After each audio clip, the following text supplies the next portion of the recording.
And so tonight, he is doing me a favor by being our musical director and playing the piano, and I'm letting him do a stand-up comedy routine because he's just getting into being a stand-up comedian! Thank you, Celia. Hey, everybody. As Celia said, one of the new things I'm trying out this year, expanding my oeuvre, that's a fancy French word, is stand-up. And Celia's been very gracious to let me do some tonight. Hopefully she won't regret it. If she does, I don't really fucking care, but whatever.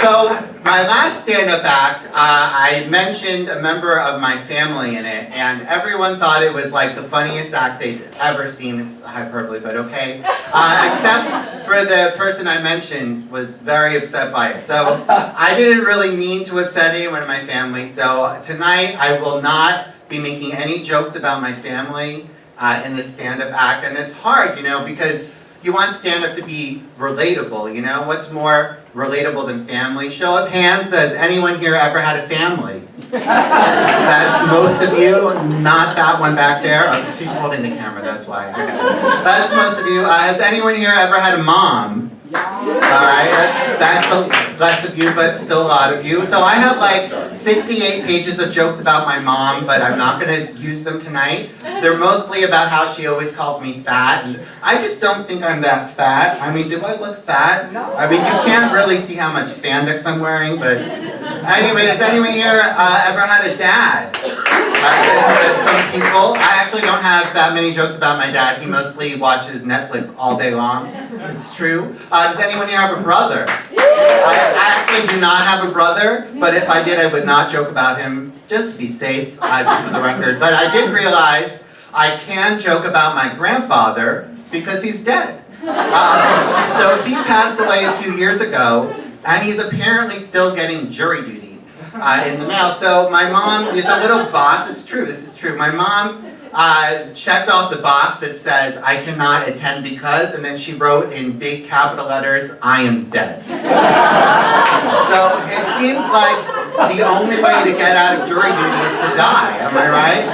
Now, jury duty is this horrible thing, you have to get up like super early and then go all the way downtown and then nap in a room with strangers for hours. But I'll tell you, one time I almost got on a jury. It's very exciting. I was in the juror box. It was like an episode of Law and Order, bum bum. And so the lawyers, they ask you questions, you know, to see if they want you to be in their juror box. And the first question was, what do you do for a living? So, you know, someone goes, I'm a teacher, I'm a therapist, I'm a social worker, and they get to me and I'm like, well, I'm a pianist and an accompanist. I also do vocal coaching and musical directing. I actually produce an MC and star in weekly showcases Don't Tell Mama. I'm about to hit 550 next Tuesday. It's very exciting, I know. But I really am a writer, and that's what I'd rather be doing. So I've written 200 cabaret songs and the scores to 8 musicals, and I published 3 books. I just did an audiobook of the last book for those people who are too lazy to read. I now read it to you. And I have 5 seasons of a web series, and I have a sitcom pilot, and I'm getting into comedy now. I'm doing some improv comedy on Saturday, and I'm doing stand-up right now. And basically, both lawyers were like,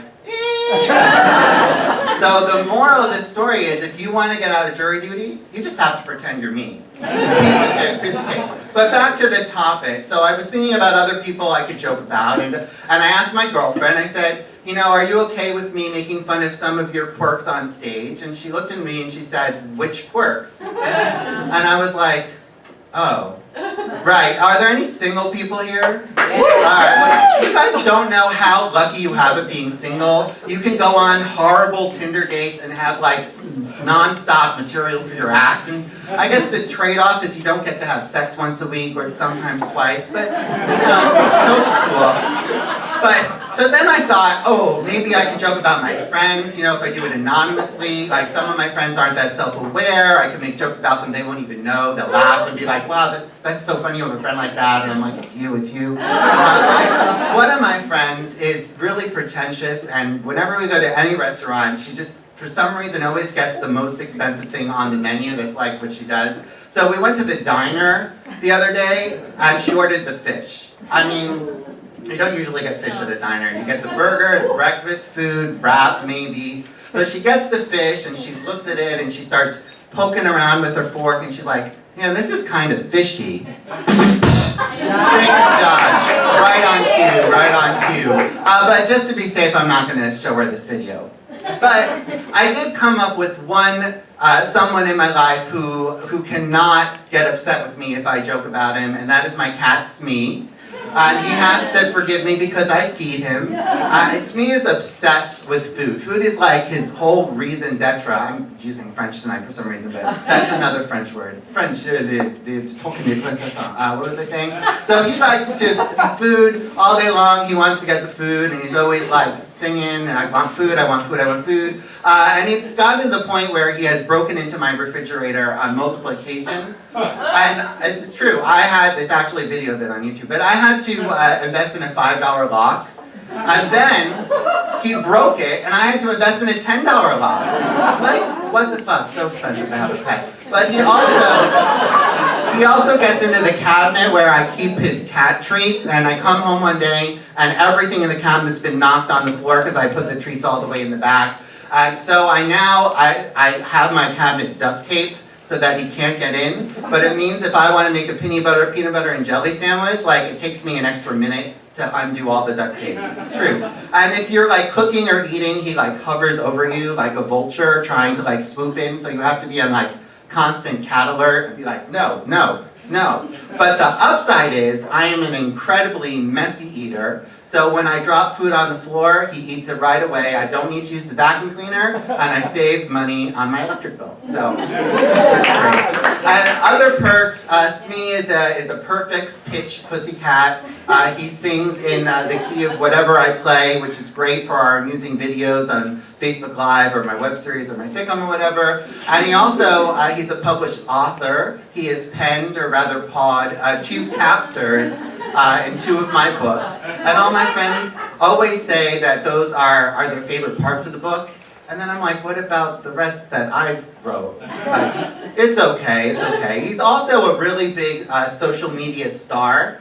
He has 258 followers on the Facebook, which is 3 times what my mom has. Don't worry, she pre-approved that joke. Okay. I checked with her, she's like, it's funny, I don't have any Facebook friends. I'm like, that's the joke, Mom. So he likes to post every Catterday. If he gets like a new bag or a new toy, if he's in a box in a weird nap position, he'll be like, Daddy, take a picture of this and send this to my followers. And he also loves holidays, like for instance on Flag Day, he posted a picture napping on a flag, and on, it's true, and on Labor Day, he posted a picture with a hammer and a screwdriver, because he was laboring around the house, and on Hanukkah, he posted a picture lighting the menorah, you know, because he's a Jewish cat.